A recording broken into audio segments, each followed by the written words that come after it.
welcome to the Common Bridge. Today we're going to discuss a topic that is very much in the news, and frankly, there's a lot of emotion around this topic, an intense amount of polarization, but unfortunately not a lot of knowledge or discussion. And that topic, of course, is critical race theory. So today, we're going to talk a little bit. We won't be able to cover every single aspect and tangent, but where did it come from? What is the proper role of critical race theory in society today? And how might policy at local and state and federal levels be affected? And importantly, what will be taught to today's school children? And bravely wading into this topic is our guest from the world of law, Professor Rakhi Ruparelia. Professor Ruparelia comes to us today from the University of Ottawa, where she is the associate professor in the Faculty of Common Law section. Professor Ruparelia earned her Master of Law at Harvard University and her Master's of Social Work at Carleton University. Prior to her work at Harvard, she taught torts at the University of Ottawa, and completing her graduate studies, she joined the Prison Reform Advocacy Center in Cincinnati, Ohio, and there she established and directed a community legal clinic to assist ex-prisoners with legal issues that were impeding their transition back to society. Her current research interests include torts, criminal law, critical race theory, and feminist legal theory. Her recent publications have considered the impact of criminal law on racialized communities, as well as the capacity of tort law to address racial discrimination. She's the co-editor of Critical Torts, a collection of essays that explores the potential and the limitations of tort law as a progressive tool for social change. In addition to her teaching and research, Professor Ruparelia has conducted judicial training sessions on very sensitive issues surrounding sexual assault and domestic violence. She has worked with the National Judicial Institute to plan and deliver anti-racism training to judges, and she has participated as a member of the Canadian Bar Association Standing Committee on Equity and the National Steering Committee of the National Association of Women and the Law. You can find out more about Professor Rakhi Ruparelia at richardhelppie.com. I'm anticipating a very free-flowing conversation today with a thoughtful and learned person, and one who will come on this public forum to discuss this hotly debated topic of critical race theory. And so, Professor Ruparelia, welcome to the Common Bridge. Of course, this is the place we discuss the issues of the day and the opportunities of the moment while exploring our possible policy solutions. Welcome, Professor. Thank you so much, Rich. It's a pleasure to be here to speak with you about this important topic. Professor, our audience likes to know a little bit about our guests. And if you don't mind, maybe a little bit about your background. Where did you spend your early days? Are there any highlights about the academic prep that I've covered? And maybe about your professional work and what you're up to today? Sure. I grew up in where I am right now, which is in Canada. I grew up just outside of Toronto, the daughter of immigrants who had come from East Africa, actually, via England. My grandparents were from India, so we have lots of rich cultural heritage, I would say. That was a significant part of my upbringing. When I finished high school, I went off to McGill University in Montreal, where I pursued a psychology degree as well as a social work degree. And even to this day, I think I try to bring my social work perspectives to my work in law as well, which, as you mentioned, concentrates mostly on the impact of racism the impact of racism within criminal law and on different communities, as well as how law itself constructs, perpetuates, or has the ability to remedy racism as well. And it's an area that I pursued in a few different contexts, including how we screen jurors for racial prejudice, for example, in criminal trials. I've also looked at how we teach about racism and the kind of resistance we might encounter and how we might overcome that resistance as well. So a few different areas that I've been looking at. And outside of work, I enjoy spending time with my very active and very talkative 2-year-old who keeps me busy and pretends to read my academic books in a way that's much more entertaining than what it actually says. Well, it wouldn't be the first child that has appeared spontaneously on the Common Bridge as we're doing more of this work from home. Right.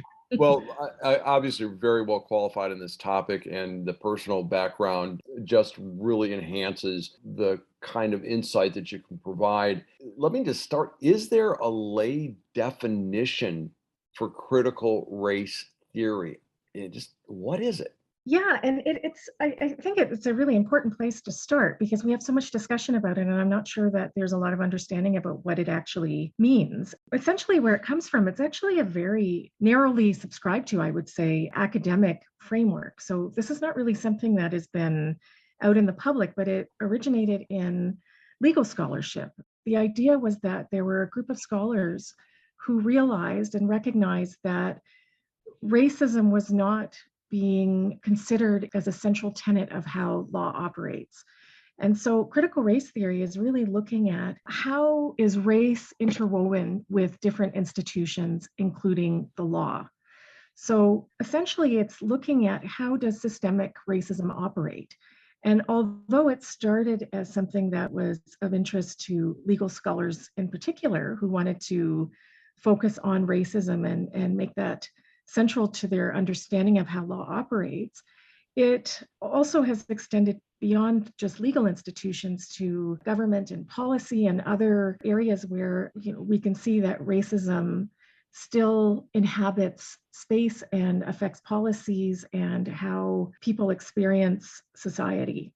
So at its base, as a lay definition, it's really just understanding that systemic racism is alive and well. And it's a lens through which we can look at that and understand it and think about ways to dismantle systemic racism. And isn't that one of the crux of some of the dispute is that is everything looked at through a lens of race when there's lots of lenses to look through? Yes, there certainly are a lot of lenses to look through. And I think that the goal of critical race theory, and one of the reasons that it began as a theoretical framework and was seen as an important theoretical framework, is in its effort to make race and racism visible. Because we've had a tendency to look at racism as something that we shouldn't be thinking about or seeing. We shouldn't be seeing race. So we are taught that color blindness should be our ideal, and that seeing race in some way is in itself racist. And critical race theory challenges that. So, critical race theory does not purport to minimize the impact of other factors in terms of how we understand institutions, but rather says that we need to understand that racism is alive and well, and that it is a part of how these systems operate. And looking at something like law, for example, law not only reflects the racism we see in the rest of society, but it has been complicit in the creation of some of that racism. So, for example, we have laws that are still on the books that originated with a very overtly racist underpinning. I can give you an example from the Canadian context, which is a lot of our drug laws and criminal law originated at a time when dominant society was looking to control different racial groups that they saw as being a threat. So, for example, opium was criminalized when Asian immigrants were seen to be an economic threat, and opium was associated with that group. But before then, it was not illegal. It wasn't seen as being a problem, but it was a very targeted legal intervention to criminalize a racial group in an effort to control them. Now, many of those laws still exist on the books, even though the context may have changed. And what critical race theory is really trying to do is to say our history is not just behind us, it continues to impact us and it continues to shape our institutions, our policies, our laws. And law in itself has been a place where we have enacted racism. We've created racism, and sometimes in terms of how we've even defined race and who has access to being called white or who has been labeled as a racial other and therefore not in a position to access advantages that other people might. So I would say critical race theory is not saying that other aspects of people's experience are irrelevant. To the contrary, actually, but critical race theory is saying that we cannot ignore the important role that race and racism play in how we shape institutions and policies. That kind of gives rise to some of the other terms that are in the news very much today and in education and elsewhere in society. So, is there a good definition for social justice? And maybe another way to look at that is there a way to know we've achieved social justice as a nation? And I'll include the United States and Canada arm in arm with that. It's a great question because I think that a lot of times we think about these kinds of frameworks, whether it's critical race theory or any other so-called progressive framework, to say, like, when do we know that it's worked, or is there a point where we've achieved what we're looking to do? And I would say that things like social justice and critical race theory, it's more about a process rather than a goal or an outcome. It's not to say that we'll never reach a place where it's not to say that we won't ever achieve social justice or racial equality, but it's to recognize that it is going to be a process. And it's not just about when we've reached this point in society, therefore it's done and we don't need to think about these things anymore. If we've learned anything from history, it's that targets change and the way social inequality manifests itself will keep changing. So it's hard to say based on what we know today and how discrimination or marginalization manifests itself today, that is how it's going to be 50 years from now, for example, to say that if we could solve today's problems, we will have solved the problems from here on in. They will keep changing. They'll keep adapting to what those in power at that time, what they will need or dictate. So, in practice, is there a difference between critical race theory and programs that are labeled diversity, equity, and inclusion? Yes, I would say there is. And there may be overlap, but they're not the same thing. Some of those programs that you see around diversity, equity, and inclusion may have critical race theory underpinnings. They may be inspired by ideas that come from critical race theory, but in and of themselves, they don't necessarily reflect the tenets of critical race theory, for example. One thing I will say about that too is that no two programs are created equal, right? As far as training and effectiveness, they're only going to be as good as the program itself. And, there's a lot of groups and a lot of organizations who undertake this kind of training, and there's no standardization of how this kind of training is done, or they're just done in very, very different ways and to different levels of effectiveness. We've had that in the United States now. Like, there are ideas and proposals being floated for a federal Department of Anti-Racism. And I mean, would that be a practical solution? And what or whose guidelines would be followed? I mean, look, nobody wants to see a racism or racist society, but if we're trying to sort this out, would a federal Department of Anti-Racism be a practical solution? I think it depends on how it is structured and how it is created and who would be creating it. Because in the same way that a diversity program on its own, you can't say it's going to be effective unless you know how it is actually going to be done, right?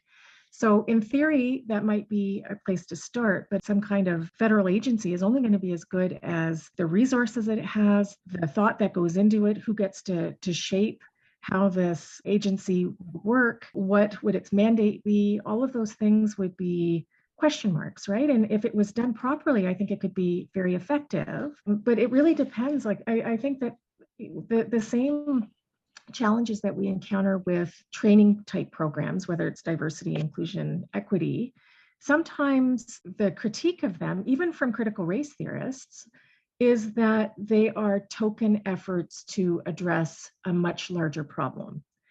And one thing that critical race theory tries to articulate is that we need to move beyond this idea that racism is about individual bigots, right? Like, it's not just about individuals who hold biases or prejudices. We're actually trying to move beyond that to look at how are these ideas ingrained in our systems and in our policies. And if we focus just on individuals, we're never going to dismantle the larger problems within our systems. So, a lot of times diversity training sessions focus on individuals, right? And how can you be more considerate of your coworkers, or how can you be more sensitive? And a lot of critical race theorists would say that those things are not really that effective in countering racism. And a lot of critical race theorists would say, if we're trying to get at anti-racism and in a meaningful way, you're probably not going to do it in a 2-hour session over lunch. It's a much larger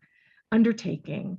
And, as I think one of the things that's happening right now with how critical race theory is being characterized by people who oppose it is that they are including anything and everything that has to do with racism or diversity or inclusion or even sexism for that matter under the rubric of critical race theory. And it's mislabeling it, frankly. Like, it's not critical race theory, as I said, is actually a pretty narrow theoretical framework as far as like where it originated. It's a small group of legal scholars who engage in that kind of analysis.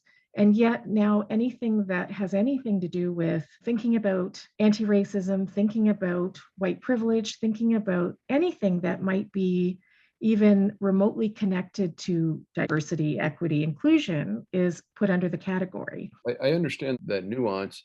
And, this might be my dumb question for the day, that it seems that we just keep pushing people into narrow and then more narrow definitions of themselves. My view is, look, in the United States of America, we mistreated people of African heritage from the onset. I mean, Right. it was legal to and own them and the horrors of slavery. And during my lifetime, Jim Crow laws were in effect, and you could discriminate against a person for accommodations and employment and all manner of things. But I think the experience of those from African ancestry is different in that part of our population was not brought here voluntarily. Everyone else thought there would be an advantage to arriving in the United States to seek their fortunes, or arriving in North America in the case of Canada. And I think I see people, what I call tailgating on to the African American experience, which is unique to African Americans. But what I don't understand, it's my dumb question, how are we going to have united communities if there is an insistence that ancestral heritage tops everything?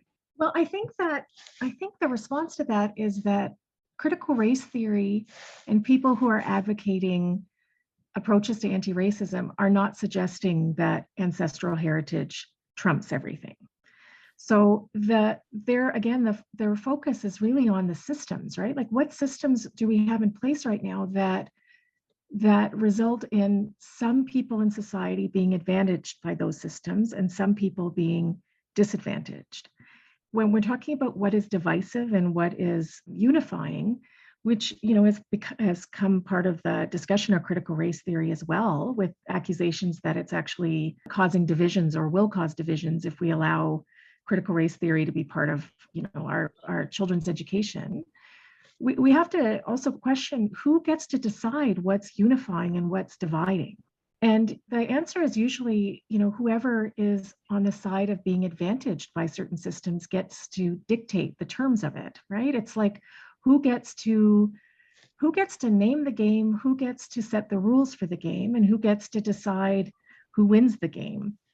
And, to say that challenging the rules of the game is somehow divisive is not always going to lead to a productive result. And so when we think about critical race theories, it's looking beyond things like culture or ancestral heritage. It's understanding that, yes, we might all, depending on our background, we might experience racism in different ways. But the truth is, we all experience racism in the sense that some of us are disadvantaged by it and some of us are beneficiaries of it. And that gets to the idea of it being a systemic issue, not about individuals having bad intents, but the fact that if you have systemic practices that oppress some groups, those systemic practices are also going to be advantaging others. That's very, very articulate, the way you've presented that. And it makes sense to me, because I do think that most people do want to be kind to others. They do want to be sensitive. And I see people, they're striving, it's as individuals, to be more aware.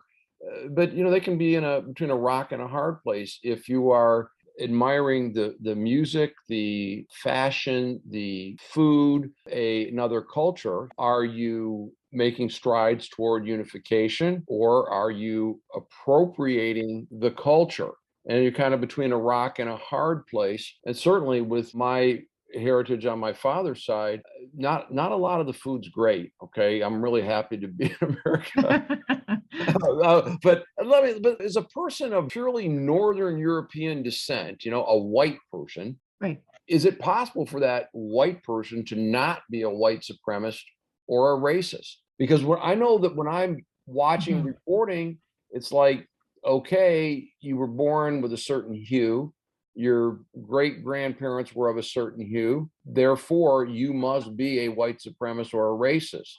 Does that seem like it's fair or it's right? And what could be done about that? I think it's a really good question because it is in parts, in many ways, how critical race theory is being characterized as well. Like, is this suggesting then that all white people are racist, or that all white people, I mean, it's gotten more extreme in some of the discourse where some are claiming that critical race theory is saying white people are all evil, which I can assure you that no critical race theorist or critical race theory in general suggests. But the question I think that you're raising is really important because it gets at the distinction again between individuals and their intents and their practices and how systems operate. So, do we live in a society where white is considered superior or supreme? Yes, I would say that that's actually very hard to dispute, even though some would. But in part, that comes from our history. Like, as you said, in the States, there is, and Canada has a history of slavery as well that a lot of people don't realize. It wasn't as extensive as the United States, but we have a very complex, very extensive history of racism that continues to infiltrate our practices and policies now. So we can't just say that those are in the past. Does that mean that some groups benefit from institutions that advantaged white people over all those times and that continue to? Absolutely. Does that mean that as individuals, they are racist or hold white supremacist ideas? Not necessarily, right? They may not have their own biases or prejudices that play out. But at the same time, there would be some who claim that if you're not being actively anti racist, are you complicit in the way these systems operate? And I think it's in many ways, it's less productive to talk about individuals and their racism and their biases and their supremacists outside of, I mean, there's obvious places you have KKK members or members of white nationalist groups, and that's often what people associate with white supremacy. But understanding it in a more holistic way and understanding it as something that there are people who benefit from the systems that perpetuate white supremacy by valuing some things over others or by giving advantages to some groups over others, then yes, you can be a beneficiary of a system that is white, that purports white supremacy without necessarily being somebody who holds overtly racist views, if that makes sense. I think that's a good distinction between racist people, racist behavior, and vestiges where we had a predominantly white culture for a long time. But our Mhm. country, the United States, has always been open to new waves of immigrants, all of whom have added to and changed the fabric of the country. They all brought something with them. I think that's a beautiful thing. The latest census data that just came out, the largest growth was in people that identified as members of multiple races, the number Right. of mixed race marriages. I think that to me is the way that we begin to understand that we are a human race. Probably a little bit too deep to go into today, but again, I understand people need to be sensitive and we need to make sure that everyone gets an opportunity, irrespective whether they may be able bodied or disabled, whether they may appear one way or the other, maybe the tone of their skin or their accent is different. We need to understand that there's a soul and a mind and a heart there,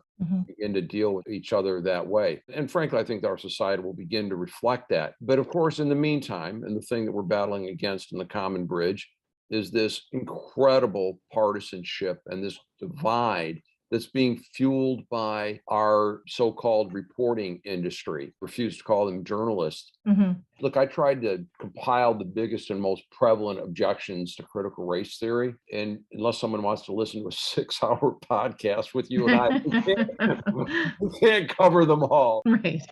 But let me just pick out a couple of them. A number of states have attempted to outlaw the teaching of critical race theory. They've Mhm. had a difficult time. Governors are not supporting. History is history. Michigan has a proposed law that, quote, prohibits teaching that any race is inherently superior or inferior to any other race, that the United States is a fundamentally racist country, and that a person is inherently racist or oppressive based on race. So, Mhm. any view on attempts to outlaw the teaching, or the Michigan framework a good one, a not so good one? I think it's terrible as a starting point. And they're not alone, right? There's a lot of states. I think the last I saw there was 27 states trying to pass similar legislation with, in some cases, slightly different wording. The idea, though, is, first of all, how are they using critical race theory? I mean, they're not using it and some, I should note that some of the legislation that's being proposed by different states they don't necessarily use the term critical race theory, and some do. But really what they're trying to do is they're trying to outlaw discussions about racism. It seems like a very bizarre way to deal with racism in society. And yet it's still, in many ways, a very predictable way. I mean, anytime we've made progress towards racial equality, whether it's abolishing slavery or ending Jim Crow, there has been a backlash. And it's an inevitable part, really, of social progress. It seems that there will be a backlash. And our job as a society is to work through that backlash and to keep moving forward. And I think what's happening now is, we've had so many things that have become so many issues around racism, police, but particularly around police violence, that have forced this issue into the forefront of people's thoughts. And we've seen this momentum gained by Black Lives Matter. And in some ways, some people would claim that this is sort of an unprecedented time in terms of the conversations around racism. This can be perceived as a threat to how we know things, how things are right now, and how we understand society. And it seems to me that this is yet another way of trying to shut down the conversation on racism. It has really nothing to do with critical race theory.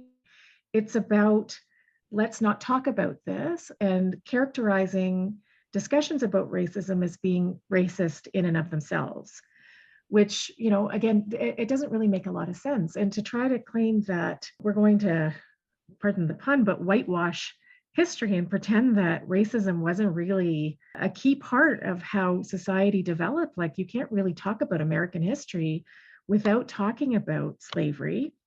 And you can't really think about how racism continues in American society without thinking about the effects of that time. Like, there's lots of research that's talked about, for example, the wealth discrepancies between African American families and white families that can be traced back to that time, right? Slavery, in terms of who benefited financially and who didn't.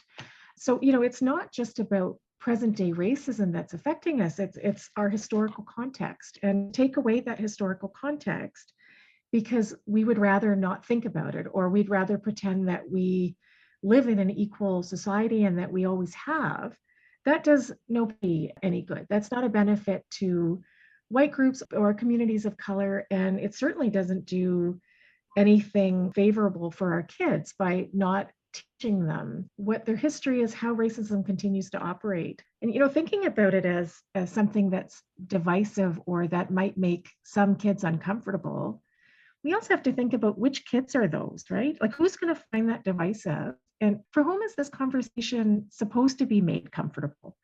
I mean, think about the kids of color in those classes who have their own histories and their own experiences erased. Is that really supporting being their understanding of their present day experiences and also their historical experiences, and what message does it send to them that we're just erasing that part of what they identify with? And the message is that we're doing that to make, not even necessarily to make the white kids comfortable, but to make their parents or legislators or whoever thinks that there's something wrong with teaching this. The teaching of history, clear-eyed, I think something that people can agree on, and that the whitewashing of history, that look, we did some terrible things, and we did some terrible things around race. I don't think there's any dispute about that.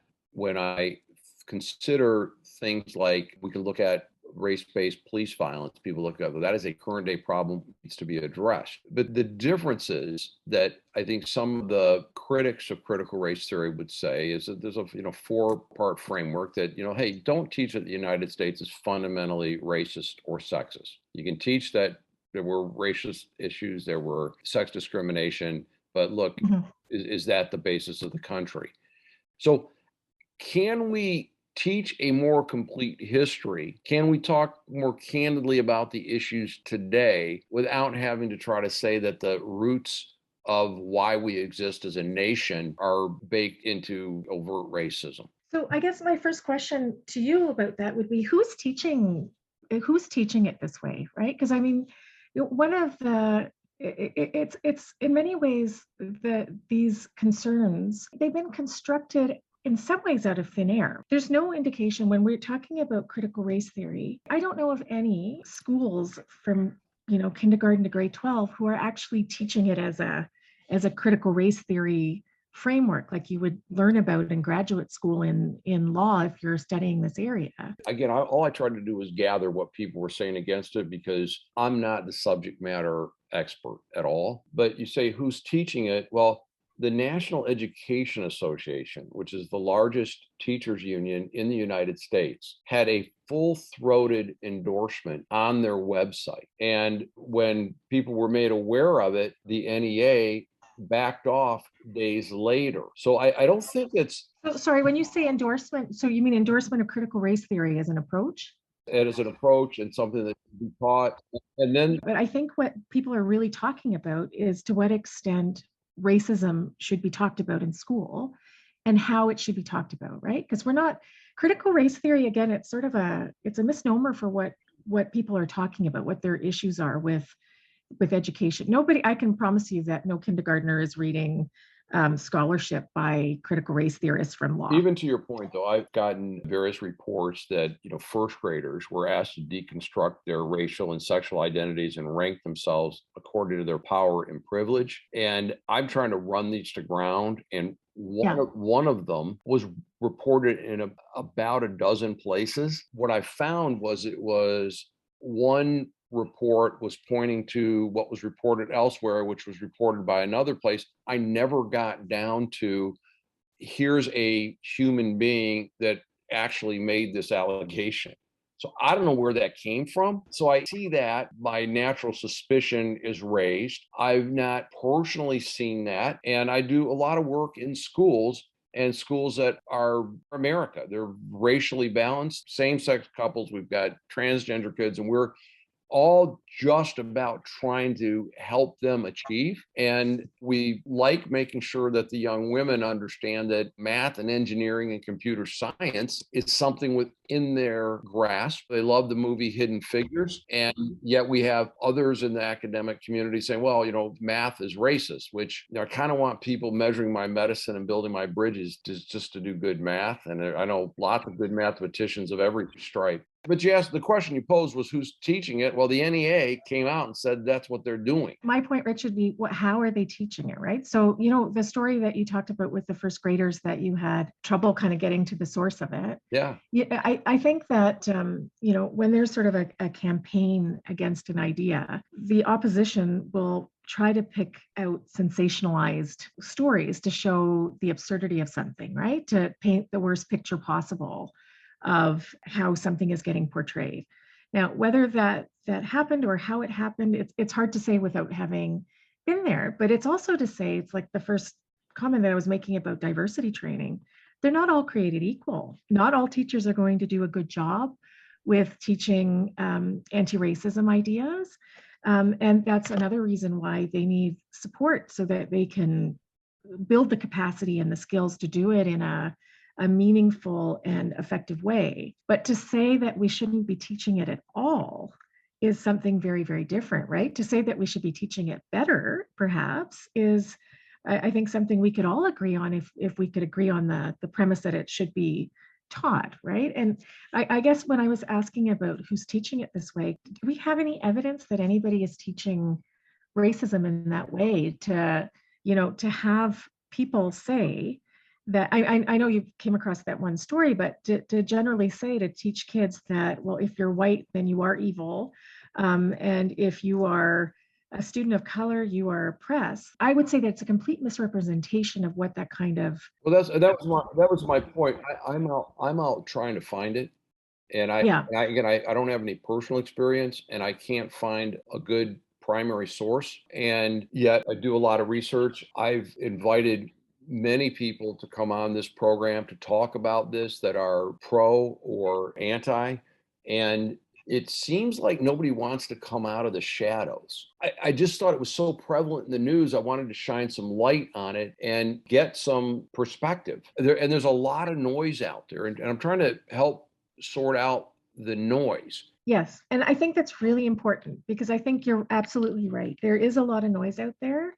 And I'm not sure, from my perspective, that the noise actually has a lot of basis, right? Like, I think that some of it is coming from a place of paranoia about what, the kinds of terms that have been used to describe critical race theory by those who oppose it are, things like indoctrination, right? That's what even former President Trump had said. Like there's words like toxic and, there's this characterization of critical race theory, and anyone who would be teaching kids about anti-racism in any way as if they are trying to brainwash our children and tell them like how to think and how to be thinking of, as you said, like that America is fundamentally a racist country, and that you're either good or evil in that debate depending on the color of your skin.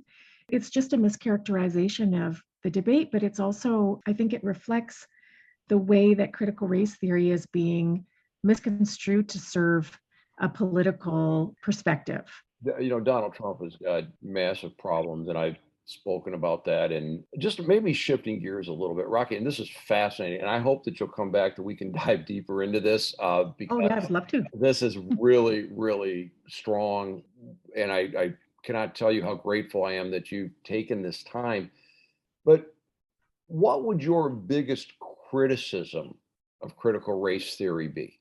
Well, that's it's an interesting question. Personally, I think that there is a lot in critical race theory that could be helpful to everyone. And I think that maybe one of the myths about critical race theory is that there is sort of, one approach to things that come out of critical race theory.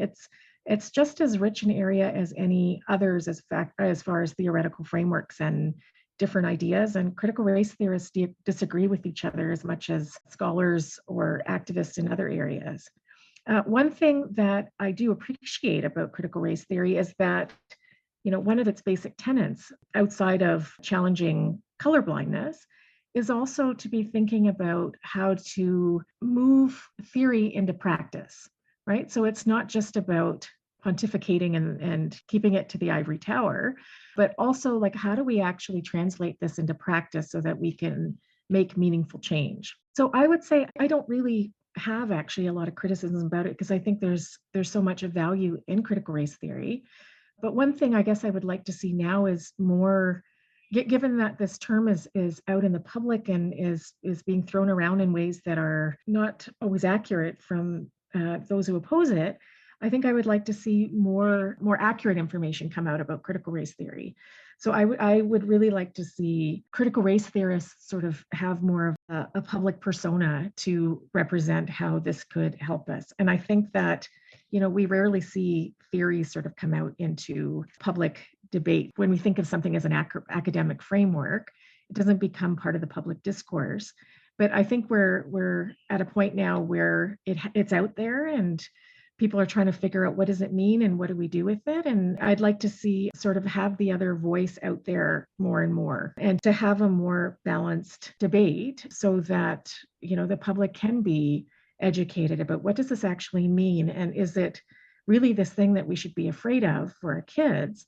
And, don't we want our kids to have a well-rounded education? And isn't it really about teaching our kids to think and to think critically? It's not really about indoctrination. It's about how do we get our kids reflecting on these issues? How do we get them to be independent thinkers?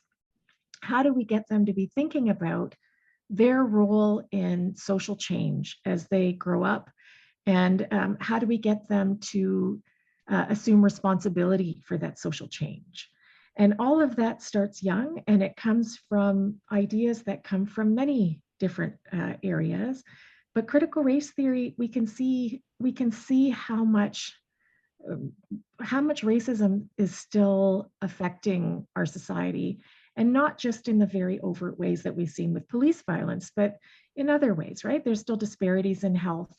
There's disparities in wealth, in education, in jobs. Like there's no area you can really point to where you won't see disparities that are where there are not racial disparities. And we have to unpack that. And critical race theory gives us one tool to do that. And I think that we need to embrace that, and we need to teach our kids how to think critically about these issues so they can learn how to unpack it. And just as a side note on that, there was recent research that actually talked about, and there's lots of research that does talk about this, but having kids learn and talk about prejudice when they're young leads to less prejudice overall. Like that's not a surprising concept to me, that if you can think about these things when you're younger and think about how it operates, it gives you a chance to process it. And I think, and to learn to, or think about how you would dismantle it. You're making a great case there. Look, racism is taught. It's a learned behavior that little kids don't care. And people that are growing up in areas where they're dealing with lots of people different than themselves are, different versus people that are, maybe isolated and just have a fear of the other. But I do think that, like open inquiry is the pathway away from extremism, and that I don't think it's all one way or the other. And that's why this conversation is so good. And I think kind of what I'm inferring that you're advocating is that, look, we should talk about the effect of race in society, maybe from a past, present, and future.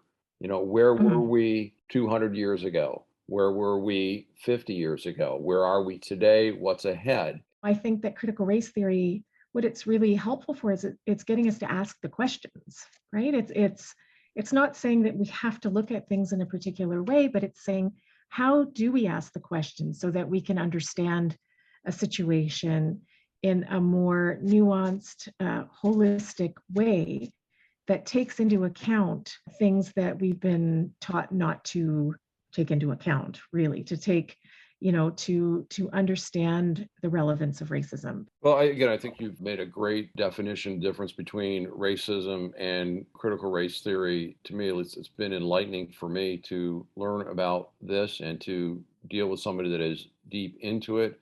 And I can also see that our so-called reporting industry has taken scraps of things and extrapolated them for their own purposes, Mhm. cheering on, team red or team blue, or, team right or team left, which is incredibly damaging to our ability to move forward as a human race and make sure everybody gets an opportunity. Rakhi, this has been a phenomenal conversation, and I want to be guarded about overuse of your time. And I do appreciate your willingness to talk about this again.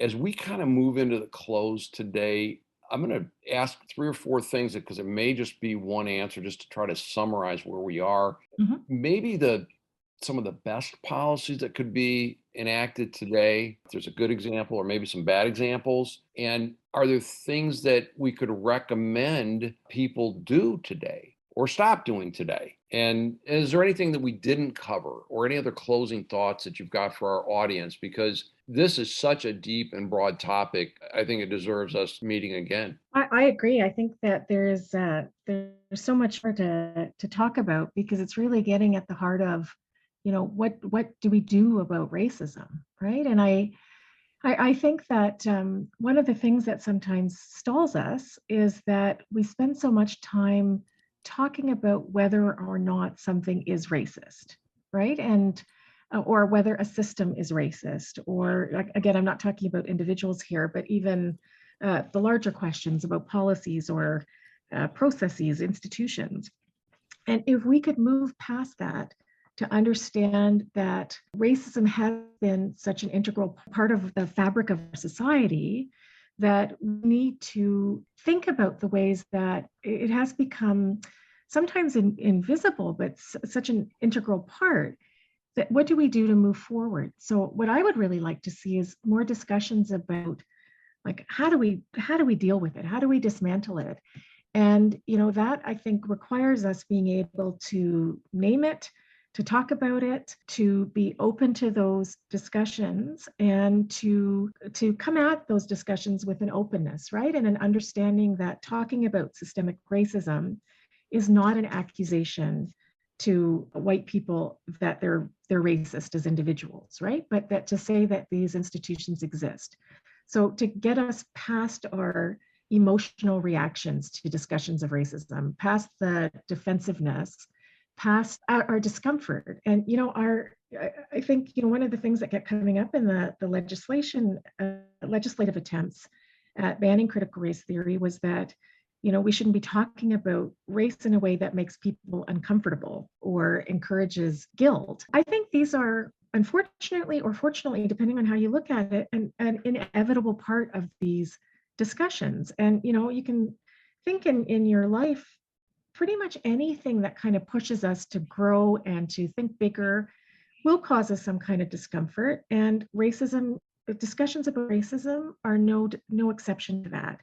And we have to embrace the discomfort to say, what can we do with it? It's not going to be useful if we're paralyzed by it, but if we can turn that into something constructive and use that to strategize improvements to our society, then we should take advantage of that. We should work together.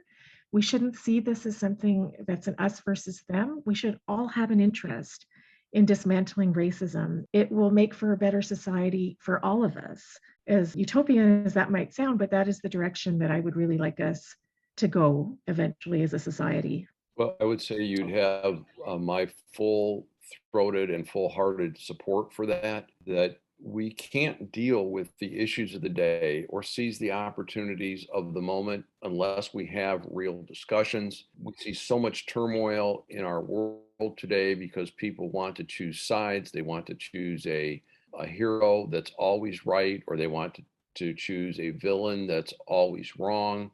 They're Mhm. willing to overlook massive failures by the people that are in their hero view, and they will ascribe any evil to someone that they perceive as the villain.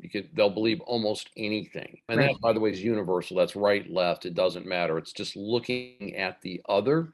And I Right. think the more we discuss, we find out that our humanness, our kindness, our desires that we leave a better place for our children and grandchildren is universal, Mhm. and that maybe our ancestors have left us some debris that we need to deal with. And that, I don't know, maybe the results of the 2030 census will show that we're making some progress along those lines. But Professor Ruparelia, you have been an amazing and outstanding guest. And I so much look forward to, again, having you on the Common Bridge. Any final thought at all for our audience before I close this here? I just want to applaud you for taking on this important topic, Rich. I really enjoyed our discussion, and I really appreciate the opportunity to talk with you about this and think sort of ahead to where we can move forward. But I really appreciate the opportunity. It's been a pleasure for me to speak with you. Well, thank you very much. And we have been talking today with Professor Rakhi Ruparelia of the University of Ottawa on the sensitive and emotional and very important topic of critical race theory, racism, and how to create a better society. We agree that it's education, it's dialogue, and it's understanding. We will be back on this topic. I thank all my listeners and viewers on The Common Bridge. The Common Bridge, of course, available on most podcast outlets, on YouTube TV. It's the channel Richard Helppie's Common Bridge, and of course, at the website richardhelppie.com. You'll find more information about Professor Ruparelia and other of our guests there. This is Rich Helppie signing off on The Common Bridge. Thank you for watching Richard Helppie's Common Bridge. Please click the subscribe button below. Also, tune into our podcast, Richard Helppie's Common Bridge, on Apple, iHeart, Amazon, and others.